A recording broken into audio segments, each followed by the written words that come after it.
Shalom, chers téléspectateurs, bienvenue encore à ceux qui nous suivent encore en direct sur notre radio mirebtv.com. Alors aujourd'hui, je suis accompagnée d'un grand serviteur de Dieu, puissant. Alors je vais le laisser se présenter. Shalom, homme de Dieu. Shalom, mademoiselle. Alors je vais vous laisser vous présenter aux téléspectateurs qui nous suivent en direct en ce moment. Merci. Je m'appelle évangéliste Stéphane.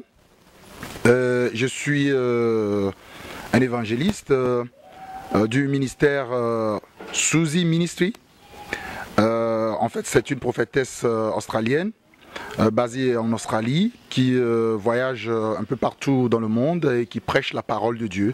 Et donc, je suis attaché à son ministère en tant qu'organisateur et coordinateur de tous ces programmes et voyages un peu partout dans le monde. D'accord. Pouvez-vous un peu nous présenter quel est ce ministère, parce que d'autres ne connaissent pas? Effectivement, Suzy Ministry, TAP, c'est un ministère prophétique. C'est une femme de Dieu puissante que Dieu a arrachée de la drogue, de la mauvaise vie, et que Dieu a choisi avec une onction prophétique terrible, avec la parole de la connaissance, de guérison des signes, et que le Seigneur a envoyé aux quatre coins du monde pour prêcher sa parole, pour édifier les affligés et apporter le salut pour les âmes. Amen. Pouvez-vous un peu nous parler de votre vie spirituelle et professionnelle aussi, parce qu'on dit que les pasteurs n'ont pas de vie professionnelle. Ils gagnent leur vie à l'église en demandant de l'argent, d'après ce que les gens disent. Merci. Je vais clarifier un peu parce que en fait, ça dépend. Si tu es appelé dans le ministère à plein temps, et là, le Seigneur te le dira. Et là, toute ta vie est consacrée au Seigneur. Évidemment, tu ne travailles pas et là, tu vis de ton ministère. Mais quand tu es à mi-temps, eh bien, tu as l'opportunité de travailler. Et donc, moi, actuellement, je suis à mi-temps.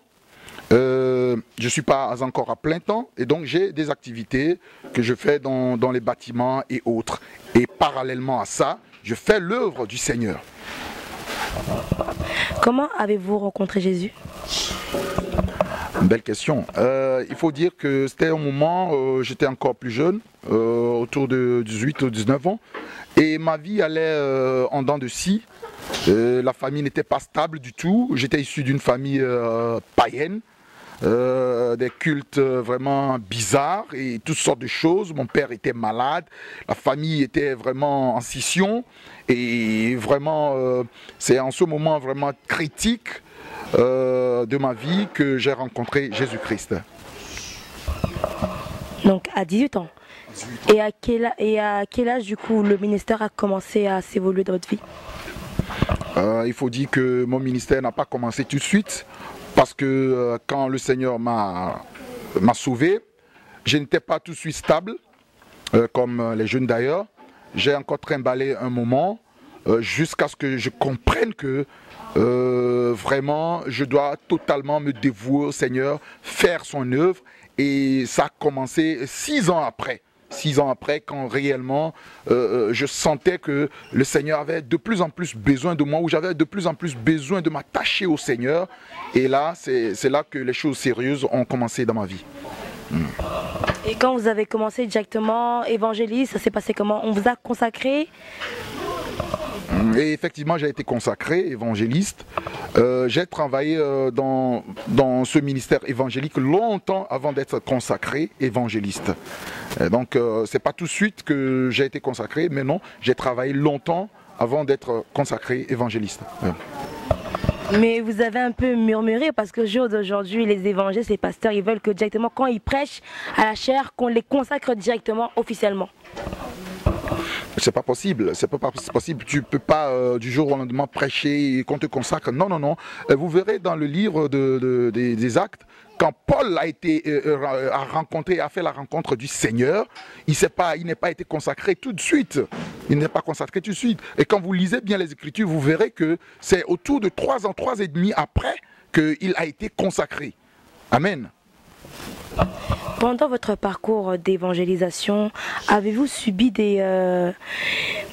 comment dirais-je, quand on dit j'ai accepté Jésus et c'est une souffrance pour moi, donc c'est-à-dire avez-vous souffert? Effectivement, les gens disent que bon, après qu'ils aient accepté Jésus, ils sont persécutés de gauche à droite, mais moi particulièrement, je n'ai pas connu une persécution dans ce sens-là. J'ai pas tellement connu une persécution du côté des amis et autres, mais du côté familial, oui, effectivement, je peux dire qu'il y a eu des persécutions.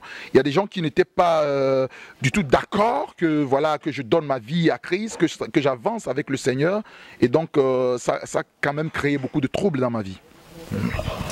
Qu'est-ce qui fut déterminant pour vous consacrer au service d'évangélisation jusqu'aujourd'hui? Je dois dire que le Seigneur a fait des choses vraiment extraordinaires dans ma vie. J'en témoigne partout où je passe d'ailleurs. D'abord, il m'a guéri des maladies vraiment bizarres. J'étais à court d'argent, à court de soutien financier, moral et tout. C'était le chaos. Il m'a guéri de l'hépatite B et C. Il m'a guéri de l'hernie. Il m'a guéri de calcul rénal. Il m'a guéri des vers, des choses vraiment extraordinaires. Et là, je pense que sans Jésus, je serais probablement sous terre, déjà en décomposition, complètement desséché. Et si le Seigneur m'a guéri et il a maintenu le souffle de vie en moi, c'est justement parce qu'il a une mission pour moi. Et je dois accomplir cette mission-là. Amen. Amen. En tant qu'évangéliste aujourd'hui, vous voici à Mireb. Qu'en pensez-vous de cette église de Mireb? Je vais dire waouh. Waouh et waouh. Pourquoi je dis waouh waouh? Effectivement, quand je suis arrivé, l'opportunité m'a été offerte de prêcher. Ensuite, le pasteur, le prophète a pris la parole. Et je vois que tout ce qu'il dit, c'est de la parole pure. L'évangile non dilué. L'apôtre Paul dit, nous prêchons la parole de Dieu telle qu'elle nous a été confiée. Nous n'altérons pas la parole de Dieu. Nous ne falsifions pas la parole de Dieu. Et je vois qu'effectivement, le prophète dit la parole tout cru à ses fidèles. Et c'est un homme de Dieu qui est puissamment oué, qui peut scanner dans la vie des gens et voir ce qui ne va pas et leur donner une direction divine. Et je vois que c'est ce qui est très très très important aujourd'hui pour l'Église. Mais les gens beaucoup suivent, mais ils fuient Mireb et ils disent que Mireb, on prêche trop sur le temps de la fin que la bénédiction. Que pouvez-vous dire à ce sujet? Alléluia. Je pense que c'est très, très fondamental. La Bible dit, cherchez premièrement le royaume de Dieu et toutes choses vous seront ajoutées. Premièrement, le royaume de Dieu et sa justice. Et donc, à mon sens, à mon humble sens, la première mission pour laquelle Jésus-Christ est venu sur cette terre, c'est pour notre salut. Il dit dans sa parole, à quoi ça sert à un homme de gagner le monde s'il perd son âme? Amen. Donc, si le prophète martèle sur le fait de l'évangile de la fin des temps, je pense que c'est le vrai message qui nous a été confié. Prêcher le salut et la sanctification d'abord. Amen. Et aussi, j'aimerais vous demander, que pensez-vous du prophète Olivier? Beaucoup disent qu'il est orgueilleux. Alléluia. Et je vais dire d'abord, pas pour lui jeter des fleurs ou l'amadouer, que je l'ai connu par le biais de ma prophétesse et nous nous sommes parlé au téléphone et directement, mon esprit me dit, cet homme-là est devenu ta famille ici en Europe. Amen. Il y a eu une connexion, comme Jonathan et David, quand ils se sont rencontrés, la Bible dit qu'il y a eu une connexion tellement que Jonathan a ôté sa tunique et l'a donnée à David. C'est exactement cette connexion qui est entrée entre le prophète et moi. Et je le dis, ce n'est pas pour lui jeter des fleurs, je vois en lui directement un homme de Dieu. Parce que l'esprit reconnaît l'esprit. Amen. Amen. En tout cas, cette connexion, elle a été forte parce que, à ce que je sache, le prophète, il donne pas la chair à n'importe qui. Comme on dit que la chair est une femme et une femme, on la prête pas. Donc, et aussi, j'aimerais savoir un peu plus, pendant votre prédication tout à l'heure, vous avez parlé concernant la prière en langue, qu'elle est très importante. Pouvez-nous encore nous expliquer un peu? Amen. Dans le livre de Marc 16, Marc chapitre 16, versets 16 à 17, il dit à ceux qui, voici les signes qui accompagneront ceux qui auront cru. En mon nom, ils chasseront les démons. En mon nom, ils parleront de nouvelles langues. Amen. Le parler en langue, tout d'abord, c'est un signe pour le chrétien. Amen. Tu dois parler en langue. Et dans le livre de 1 Corinthiens 14, verset 2, il dit, celui qui prie en langue ne parle pas aux hommes, mais à Dieu, car personne ne le comprend, et c'est en esprit qu'il dit des mystères. Au verset 4, il dit quoi? Il dit que celui qui prie en langue s'édifie lui-même. Au verset 4, il dit, celui qui prie en langue s'édifie lui-même. Amen. Et au verset 14, il dit que si je prie en langue, mon intelligence demeure stérile, mais mon esprit est en prière. Et Dieu est un esprit. Et pour entrer en connexion avec Dieu, il faut être en esprit. Et le moyen le plus excellent d'être directement en contact avec Dieu, c'est le parler en langue. C'est un langage que les hommes ne comprennent pas. Même les démons ne comprennent pas. Et c'est un canal direct qui te relie avec le royaume de Dieu. Amen. Amen. Et comment pouvons-nous faire pour apprendre cette prière? Ça ne s'apprend pas, à ce que je sache. Alléluia. Belle question. On n'apprend pas le parler en langue. Ce n'est pas possible. Le parler en langue, on n'apprend pas. C'est Dieu qui dépose en nous cette habilité-là. Le Saint-Esprit même qui dépose cette habilité en nous, en nous pour prier, pour parler cette langue. La Bible dit, ouvre ta bouche et je la remplirai. Amen. Ouvre ta bouche et je la remplirai. C'est par la foi. Quand tu ouvres ta bouche, c'est pas par l'intelligence. Non, ferme ton intelligence et c'est comme ça. Le parler en langue ne s'apprend pas. Merci. Amen. Et aussi tout à l'heure, vous avez dit pour les familles qui ont des enfants possédés, qui ont des problèmes turbulents, d'attendre d'abord que l'enfant puisse dormir afin de déclarer pour cet enfant. Parce que pendant qu'il dort, son esprit est connecté, c'est ça? Alléluia. Je n'ai pas dit que son esprit est connecté. En fait, quoi, je suis un père de famille moi-même, d'une famille très nombreuse d'ailleurs, et j'en ai eu qui sont très perturbateurs. Et j'ai réussi à arranger, à réorganiser leur vie par des déclarations prophétiques. Et je pense que les meilleurs moments pour faire des déclarations prophétiques sur les enfants, c'est justement au moment où ils dorment. Pourquoi? Nous ressemblons un peu à notre Père Céleste. La Bible dit que notre Père, il ne dort ni ne sommeille. Dieu est esprit. Et l'esprit ne dort pas. Pareillement, l'esprit humain ne dort pas. Et donc, quand l'enfant dort, c'est au moment où le corps est en repos et l'esprit est élevé. Alors là, tu peux prophétiser et déclarer. C'est pas quelque chose de biblique, mais c'est quelque chose que le Seigneur m'a donné par la révélation, que j'ai pratiqué, et j'ai vu l'amélioration dans la vie de mes enfants. Et donc, j'en partage. Donc, si ton enfant est turbulent, désobéissant et tout, attends au moment où il dort et commence par proclamer. Attention, pas dire n'importe quoi. Tu déclares conformément à ce que la Bible déclare concernant ton enfant. Amen. Et dit, je connais les projets que j'ai faits sur toi. Projets de paix, non de malheur. Amen. Pour te donner de l'avenir et de l'espérance. Et ce sont ces genres de choses que tu dois proclamer sur ton enfant. Amen. Amen. Avez-vous un témoignage pour édifier le peuple de Dieu? Je crois que mon témoignage, je l'avais partagé tantôt ici. Ce que le Seigneur a fait pour moi. Il m'a délivré de beaucoup de choses, beaucoup de choses.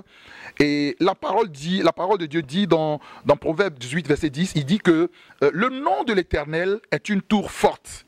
Et le juste s'y réfugie et est en sûreté. Tout ce qui se passe autour du monde présentement, les guerres, les famines, les persécutions, les maladies, n'importe quoi, notre vrai refuge, là où nous avons le salut, c'est en Jésus-Christ. Actes, chapitre 4, verset 12. Amen. C'est là où nous avons le salut, en Jésus-Christ. Pas dans n'importe quel nom. La Bible dit que nul ne vient au Père que par moi, parlant de Jésus-Christ. Jésus-Christ est la porte pour accéder au royaume. Amen. Amen. Un petit message pour la fin, pour ceux qui vous suivent en direct. Alléluia. Je le dis et je le répète, que à quoi ça sert un homme de gagner le monde si jamais il perd son âme? Nous avons le Fils de Dieu qui est manifesté dans la chair. Dans Jean 1, 14, il dit, et la parole s'est fait chair. Amen. Et il nous donne le pouvoir. Il dit à ceux qui l'ont reçu, à ceux qui croient en son nom, la parole leur a donné le pouvoir de devenir enfants de Dieu. Lesquels sont nés non du sang, ni de la volonté de la chair, ni de la volonté de l'homme, mais de Dieu. L'opportunité nous est donnée à toute créature de devenir enfant de Dieu en passant par Jésus-Christ. Nous avons le salut en Jésus-Christ. Celui qui a le Fils a la vie. Si tu as le Fils, tu as la vie. Tu dois venir à Jésus. Il y a des gens qui disent, je viens, je donne ma vie à Jésus. Quelle vie tu as? Tu n'as pas de vie. Si tu n'as pas Jésus, tu n'as pas de vie. Tu viens à Jésus et c'est Jésus qui te donne la vie. C'est ce que moi je dis. Tu n'as pas la vie. Quelle vie? Vie de cigarette, de prostitution, de quoi? Viens d'abord à Jésus et tu auras ensuite la vie. Car la Bible dit, celui qui a le Fils a la vie. Merci. Bien-aimés dans les Seigneurs, notre émission se termine. Un petit message à la fin. Je salue encore tout le peuple de Mireb, en passant par le prophète Oliviera, par sa femme prophétesse Claudia, par notre réalisateur, producteur Zico Lubassa et notre frère Odi Lubassa, et en passant ça aussi par les serviteurs de Dieu tels que Maman Aimée Coutinho. Que le Seigneur vous bénisse. Amen. Frère Zico Lubassa, les disciples. Et le monde a yesu ndenio se simbi. On a yesu ndenio se simbi. Frère Zico Lubassa, les disciples. Et le monde a yesu ndenio se simbi.